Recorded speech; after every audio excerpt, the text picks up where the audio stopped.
Public Sénat, avec le soutien de la Mutuelle nationale territoriale, la Mutuelle des agents des services publics locaux et Adviso Partners, cession, acquisition et transmission d'entreprises, nos territoires ont de la valeur, vous présente le Journal des territoires.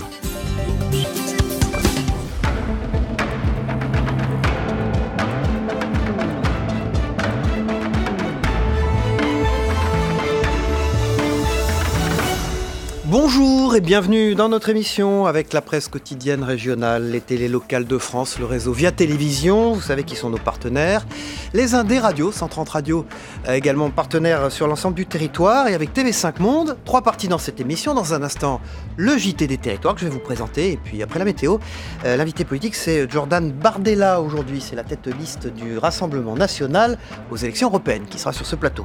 Enfin la troisième partie avec l'actualité parlementaire et politique de notre émission, mais tout de suite, c'est le JT des territoires et on s'y retrouve. À tout de suite. Dans l'actualité aujourd'hui, la Banque Alimentaire lance une application anti-gaspi. Elle permet d'éviter les invendus chez les commerçants. Proxidon, c'est le nom de cette application qui permet ainsi aux commerces alimentaires de proximité de faire don en ligne de leurs invendus ou de leurs surplus encore consommables à des associations caritatives. Les explications d'Anne-Sophie Pierson pour Via Mirabel, notre partenaire. 3 kg de fruits et 4 kg de légumes. Depuis ce matin, c'est un panier de 7 kg, essentiellement des fruits et légumes, qui est mis à disposition des associations. Grâce à l'application Proxidon, lancée par la Banque Alimentaire de Moselle, tous les commerces de Metz peuvent désormais proposer leurs invendus aux associations en un clic. Le commerçant a simplement à indiquer le grand type de produit qu'il souhaite donner. Donc vous avez différentes catégories, comme par exemple les boissons, les condiments, les conserves, les produits de crèmerie, les œufs. Il faut qu'il indique la quantité en kilos, le poids. Les 8 associations partenaires de la Banque Alimentaire sont aussitôt alertées par SMS. En 2 mois, c'est une tonne de marchandises qui a ainsi été collectée, l'équivalent de 2000 repas. Un système de collecte complémentaire détourné effectué chaque jour par la Banque Alimentaire. Il nous manquait un outil pour aller dans les tout petits magasins, dans les petites surfaces, notamment des centres-villes, où soit on n'a pas accès avec nos camions, soit les volumes qu'ils nous proposent ne justifient pas une tournée et mobiliser un camion et des chauffeurs. Et l'objectif, il est aussi très qualitatif et très communication, c'est de pouvoir dire que tout commerçant à terme, tout commerçant de Metz qui peut donner des produits, peut les donner et trouve une association pour aller le chercher. Pour l'association Partage Alimentaire de Metz-Borny, qui aide une trentaine de familles, c'est un complément aux livraisons hebdomadaires effectué par la Banque Alimentaire. Chaque semaine, c'est en moyenne 30 kilos de denrées supplémentaires qui sont ainsi collectés par les bénévoles. Ça nous permet d'avoir des fruits et légumes frais, parce que les magasins veulent nous donner, mais surtout éviter le gaspillage, parce que sinon on ne va pas chercher, ils jettent. 7 commerces de l'agglomération messine, essentiellement des petites surfaces, ont déjà rejoint l'application. La Banque Alimentaire espère à terme convaincre tous les commerces messins de participer.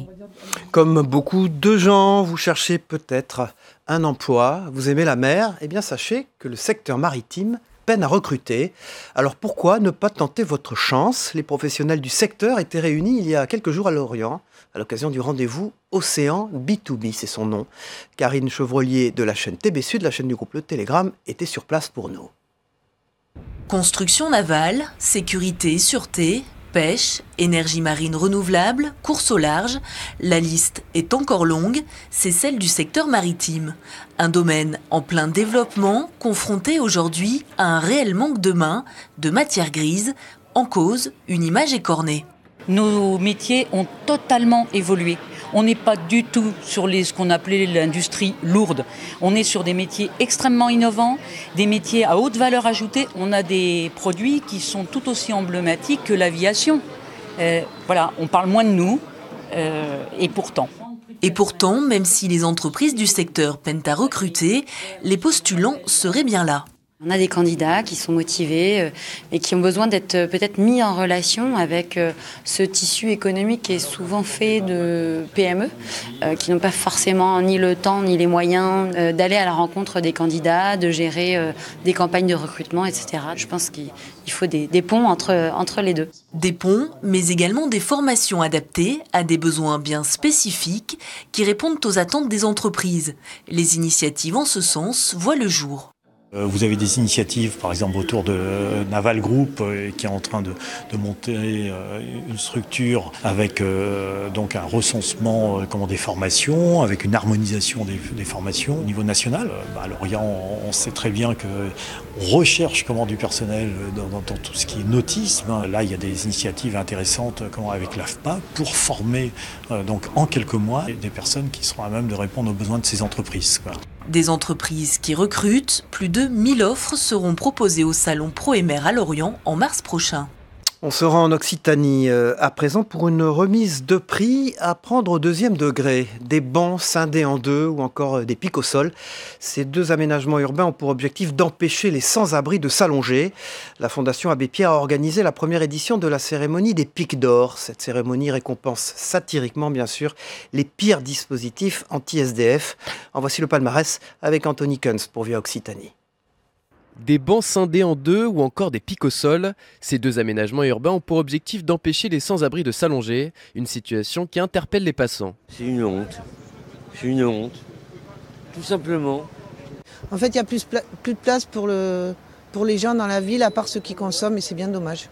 C'est un peu gênant, quoi. Il faut quand même reconnaître qu'on ne vit pas tranquillement avec cette idée dans l'arrière du cerveau en se disant quand même ça serait mieux si ça se passait autrement, quoi. Pour la directrice Occitanie de la Fondation Abbé Pierre, Sylvie Chanvoux, ce phénomène n'est pas propre aux grandes villes. C'est partout où on repousse et c'est partout où aujourd'hui on préfère ne pas voir que des gens n'ont pas de toit pour vivre et où, au lieu d'apporter une réponse qui pourrait être de la construction de logements ou des propositions d'hébergement, finalement, on propose des dispositifs qui repoussent encore plus loin des centres-villes les personnes qui n'ont rien. Ce mercredi, la Fondation Abbé Pierre organise la première édition de la cérémonie des pics d'or. Cette cérémonie récompense satiriquement les pires dispositifs anti-SDF. 6 prix seront décernés et Montpellier est en lice avec cet aménagement urbain dans la catégorie des plus agressifs. À Toulouse, l'association Droit au logement a lancé son propre concours et 5 lions ont été récompensés. Il a ce côté quand même, à la fois, on pense pouvoir quand même s'installer et en fait non, il est très vicieux celui-là je trouve. Ce mobilier urbain situé devant une enseigne de grande distribution s'est vu décerner le titre du pic violet, un clin d'œil au pic d'or de la Fondation Abbé Pierre. À présent, c'est la ville de Montreuil en région parisienne qui lance l'Observatoire du partage. Le concept de ville partagée donne lieu depuis 10 ans à un mouvement international passant notamment par San Francisco ou Montréal. Et l'idée fait son chemin en France et notamment à Montreuil. Cette association veut par exemple doter la municipalité d'un centre de ressources. Un reportage de Cédric Dandeville pour Via Grand Paris, regardez. Gestion des déchets, habitat, mobilité, et si, face à ces grands enjeux urbains, les solutions innovantes venaient des habitants eux-mêmes. Le concept de ville partagée donne lieu depuis 10 ans à un mouvement international passant notamment par San Francisco ou Montréal. Et l'idée fait son chemin en France. À Montreuil, l'Observatoire du partage vient d'être lancé. Cette association veut par exemple doter la municipalité d'un centre de ressources. C'est-à-dire la création d'une base de données internationale sur des actions de partage, en particulier au niveau des politiques municipales d'un côté, mais surtout ce qu'on voudrait contribuer à apporter, c'est une orientation des politiques qui tiennent compte de cette philosophie dès le départ. Une philosophie de la participation qui doit aussi infuser directement dans la population.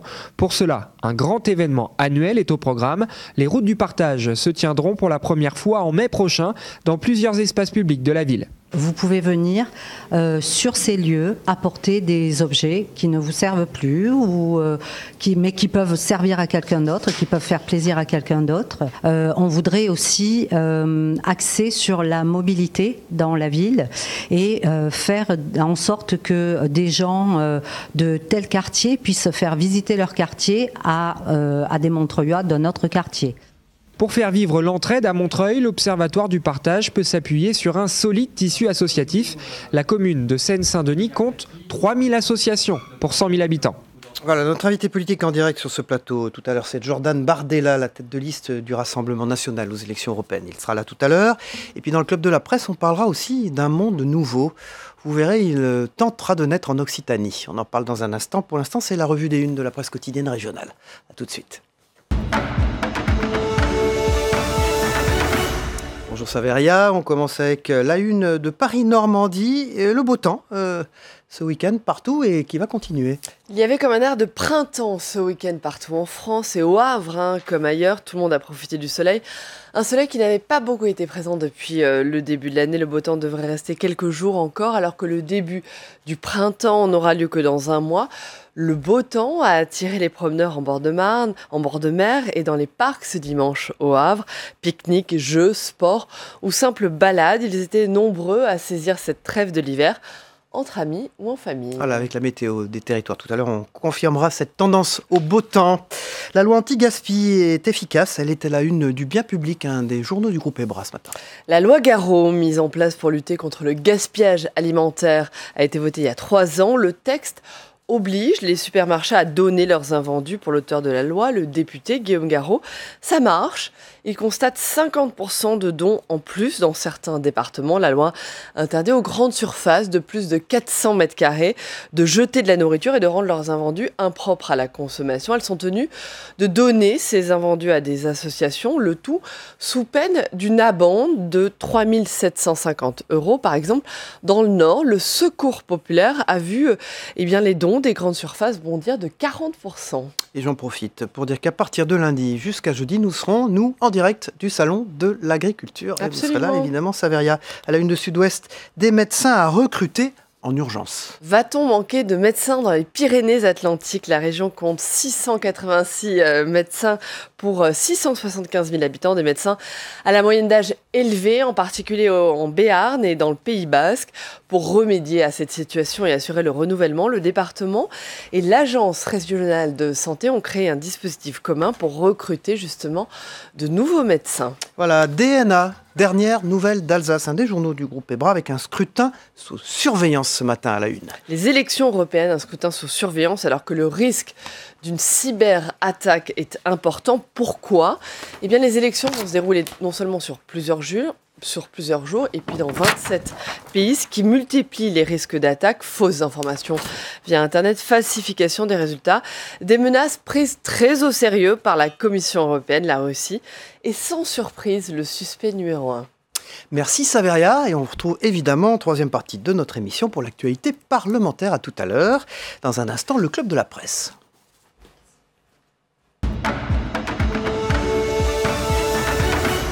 Voilà, Club de la Presse ce matin avec Christophe Gauthier, rédacteur en chef de VSD et éditorialiste à 100% Radio. Bonjour. Bonjour Cyril, bonjour à tous. Nous parlerons des différents carnavals qui ont lieu sur tous les territoires, dans toute la France. Il y en a un paquet et c'est traité dans VSD ce mois-ci. Bonjour Marie-France Marchand-Bailey, merci d'être avec nous ce matin. Vous êtes vice-présidente du groupe La Dépêche. Et bonjour Éric Soto, vous êtes président cofondateur d'Arcour Énergie. Et ensemble, vous avez décidé un jour, d'abord parce que vous êtes amis, de prendre les choses en main et de traiter l'émergence de ce nouveau monde qu'on souhaite tous voir arriver. Prendre en main, à partir des territoires, les problématiques de la transition écologique, de l'énergie. Et ça va donner lieu à un rassemblement à Perpignan. Et d'ailleurs, on va tout demander pourquoi Perpignan, c'est la première question qui vient à l'esprit.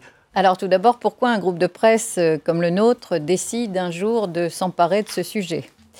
Le groupe Dépêche, c'est 400 000 journaux tous les matins, 2,5 millions de lecteurs avec nos sites web et nos journaux papier. 13 départements d'Occitanie. 13 départements qui couvrent l'ensemble de l'Occitanie, et ce sont les titres La Dépêche, Midi Libre, L'Indépendant, La Nouvelle République des Pyrénées, etc. Nous sommes donc au cœur de la vie de nos concitoyens. Et cela nous donne une responsabilité sociale et sociétale. Et c'est la raison pour laquelle nous avons décidé de nous préoccuper de cette transition écologique qui devrait être le sujet majeur pour l'ensemble des politiques actuellement. Parce que quand on voit ce qui se passe sur la planète, et vous devez le traiter régulièrement, il est indispensable pour les jeunes générations que nous nous saisissions de ce sujet et que nous n'en fassions pas un sujet d'écologie punitive, comme ça a malheureusement souvent été le cas, mais au contraire quelque chose qui porte de l'espoir pour les générations futures. Mais pourquoi Perpignan alors ? Parce que vous vouliez le faire naître du territoire ? Parce que c'est au cœur de notre territoire, c'est un peu au centre de la région. Le palais des congrès de Perpignan que nous avons choisi est au centre d'un poumon vert. Et puis surtout, c'est un clin d'œil à Dali, puisque la gare de Perpignan était le centre du monde pour Dali, et notamment sa gare. Et nous nous sommes dit que finalement, les territoires pouvaient être le centre du monde à partir du moment où on arrivait à mobiliser l'ensemble de nos concitoyens, toutes générations confondues. Alors pourquoi vous, Éric, vous avez décidé de vous associer à cette opération qui naît dans un territoire ? Pour nous, ça a été une évidence. Ça fait, chez AQ Énergie, ça fait 16 ans qu'on pousse un nouveau modèle énergétique décentralisé et durable. Alors qui dit décentralisé dit au cœur des territoires. Donc on a vu depuis 16 ans ces mutations se mettre en place. Et nous, on a souhaité accompagner depuis toujours, bien sûr, cette transition énergétique. Mais au cœur de ces territoires, ça nous a amené aussi à nous impliquer dans la transition agricole. Et en fait, depuis depuis 16 ans, on essaye de pousser ces deux transitions.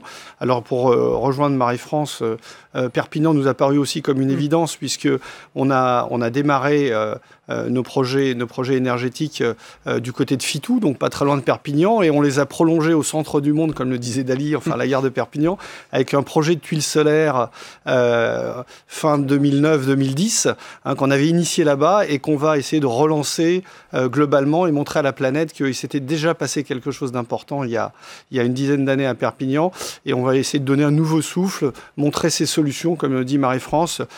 C'est pas l'écologie punitive, pardon. C'est vraiment l'espoir, les solutions, montrer aux gens que tout est possible, comme on l'avait fait déjà avec le film Demain il y a quelques années. Alors justement, 50 speakers, 6 grands débats, 12 présentations de métiers donc du Nouveau Monde, 6 masterclass, des soirées événementielles, tout ça dans un même lieu, bien sûr. Interactif, où les gens vont pouvoir venir, peut-être avec leurs enfants aussi. Très interactif, il y aura des ateliers pour les enfants. Il y aura, comme vous venez de le dire, des tables rondes, des plénières où tout le monde pourra s'exprimer et écouter. Et puis nous avons réussi à convaincre des gens comme Michel Kurtika, qui était le président de la COP24, Laurence Tubiana, Jean Jouzel, etc., qui nous accompagnent et qui vont venir délivrer des messages forts, nous l'espérons. Et puis il y a quelque chose de très intéressant que nous faisons, c'est le créaton.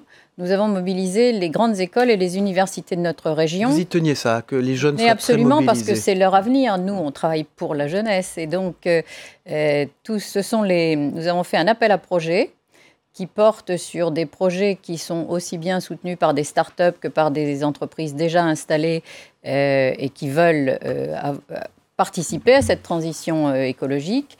Et ce sont les étudiants de ces grandes écoles et de ces universités qui vont sélectionner les 10 projets qui seront dévoilés à la plénière de clôture. Et l'idée, c'est de refaire cet événement chaque année pour faire un bilan de ce que nous avions dit, de ce qui a été fait et de ce qui reste à faire. Et Dieu sait que nous avons du travail. Marie-France, c'est quoi ? C'est une défiance envers les institutions, les gouvernements qui ne seraient pas capables, eux, de faire ce que vous allez faire, naître comme initiative dans les territoires ? Qu'est-ce que c'est ? Non, pas du tout. C'est la volonté de montrer que c'est une conviction profonde qu'à partir des citoyens et des territoires, c'est là que les choses se passent. Enfin, on le voit en ce moment dans l'actualité. Ce sont les citoyens qui font le devenir de leurs espaces de vie, et c'est très important qu'on puisse vraiment mettre en lumière et mettre en valeur tout le travail qui est fait dans les territoires. Alors, la préoccupation des Français, c'est le pouvoir d'achat. Aujourd'hui, on l'a vu avec toutes ces manifestations ces derniers mois, notamment celle des Gilets jaunes, bien sûr.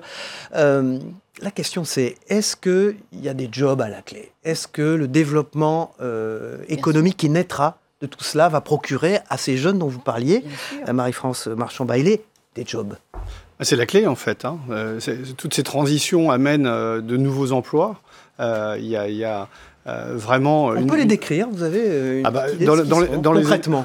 Dans les énergies renouvelables, les emplois, ils se créent tous les jours. Pourquoi ? Parce qu'il faut construire ces installations, il faut surtout les exploiter. Donc ça, ce sont des jobs non délocalisables.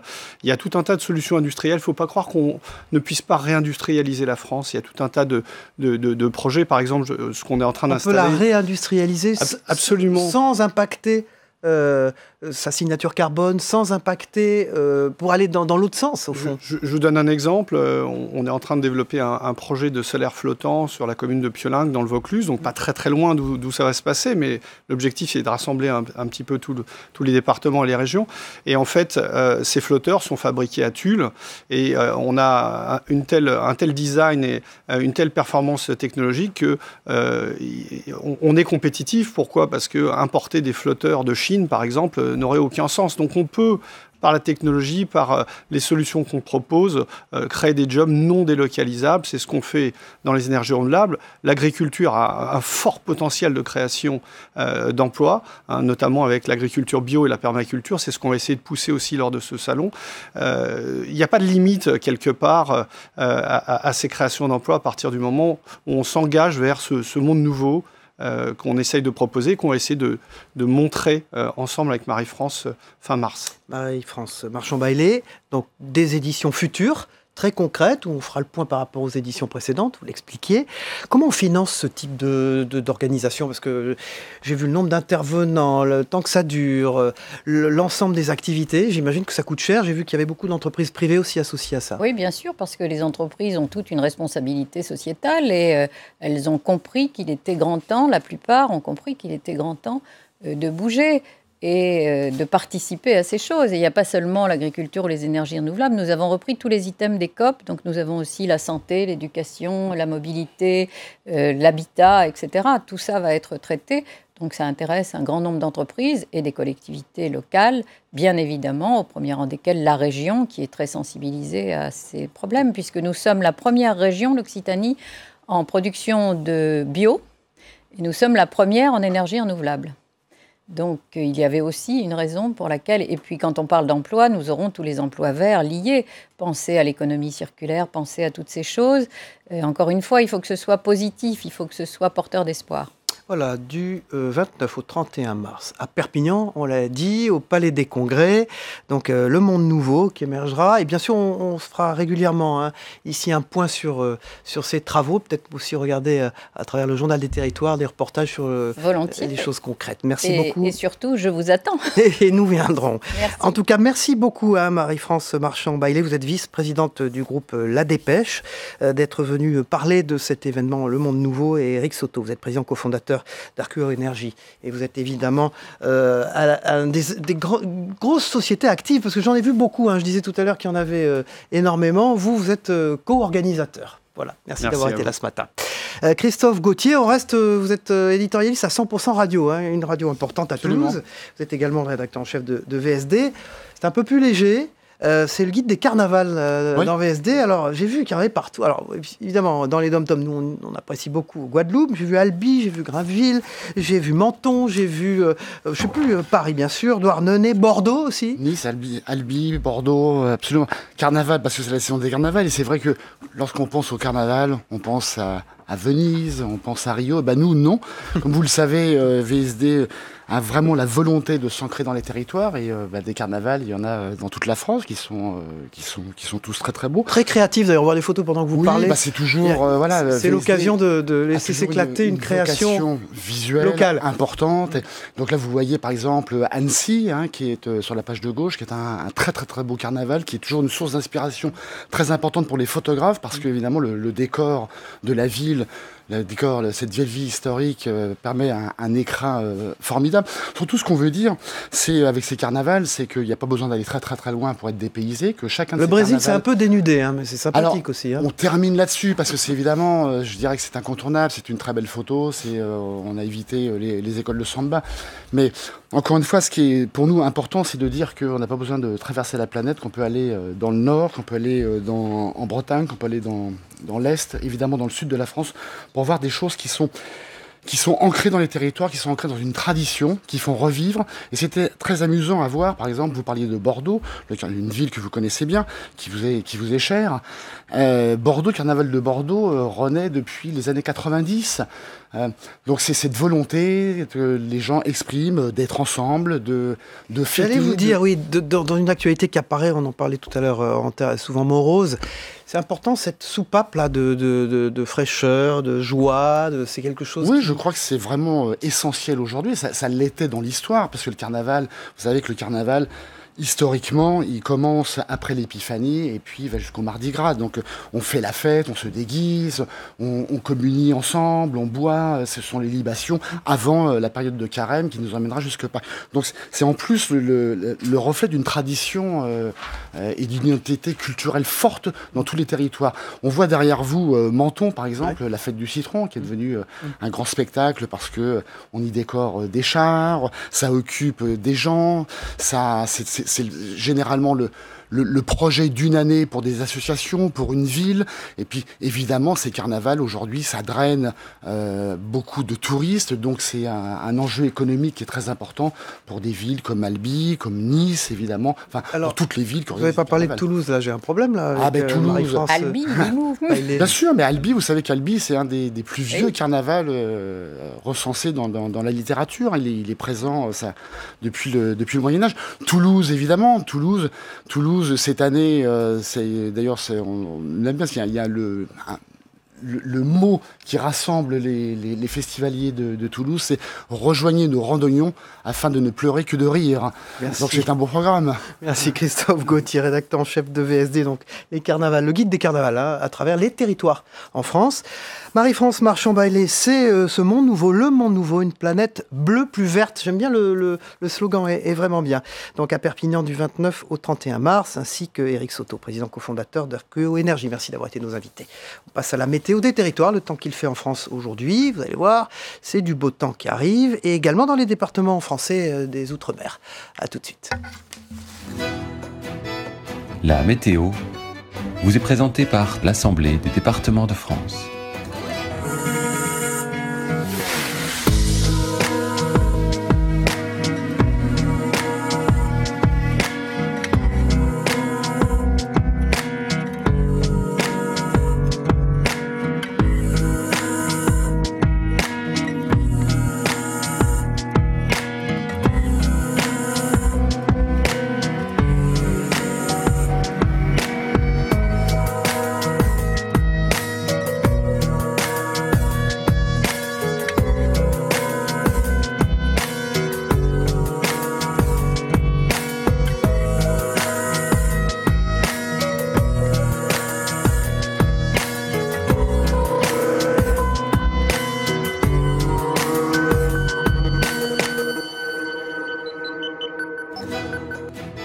C'était la météo avec l'Assemblée des départements de France. Voilà, Jordan Bardella, tête de liste du Rassemblement national aux élections européennes, sera notre invité politique tout à l'heure sur ce plateau en direct. Tout de suite, on va aller regarder ce qui se passe du côté du monde, ce que vous devez retenir de l'actualité, de ce qui se passe dans le monde avec notre partenaire TV5 Monde. Il s'agit bien sûr, pour commencer, de Donald Trump qui demande aux alliés européens de rapatrier leurs ressortissants retenus en Libye. A tout de suite avec l'invité politique. Merci. Public Sénat, avec le soutien de la Mutuelle nationale territoriale, la Mutuelle des agents des services publics locaux et Adviso Partners, cession, acquisition et transmission d'entreprises, nos territoires ont de la valeur, vous ont présenté le Journal des territoires.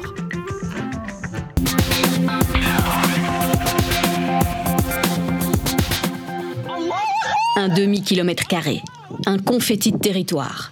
Voilà ce qu'occupent encore aujourd'hui les combattants djihadistes en Syrie. Bon nombre ont été faits prisonniers, ils sont bien souvent étrangers. Pour les Américains, c'est donc aux pays européens dont ces combattants sont ressortissants à les rapatrier. D'où ce tweet du président. Les États-Unis demandent à la Grande-Bretagne, la France, l'Allemagne et aux autres alliés européens de reprendre plus de 800 combattants de l'État islamique que nous avons capturés en Syrie afin de les juger. Les conseillers belges, britanniques, en concertation avec les Français, les Néerlandais, se pencheront sur ce délicat dossier dans les prochaines heures. Port-au-Prince s'éveille après 9 jours de manifestations, de violences, de routes bloquées, de paralysie. Auberne-Pierre, lui, demeure terré chez lui à répéter les leçons de français de sa fille de 8 ans, Tanora. Il n'a que 6 heures d'électricité par jour. Ça fait 3 jours que j'ai pas trouvé de l'eau. Son galon d'eau est vide. Auberne a cherché de l'eau potable pendant 3 jours, en vain. Mais Haïti n'est pas une ville. Les gens qui vivent en Haïti, Je ne sais pas, mais pour moi, c'est de l'enfer. Il ne sait pas combien de temps il pourra encore envoyer sa fille à l'école. Il peine à payer les frais de scolarité. Malgré tout, Tanora rêve de devenir médecin. Dans son cœur d'enfant, tous les espoirs sont permis. Le travail est très dur. Il faut travailler très dur. La main droite levée, ils sont des milliers à faire allégeance. Comme une armée de bénévoles.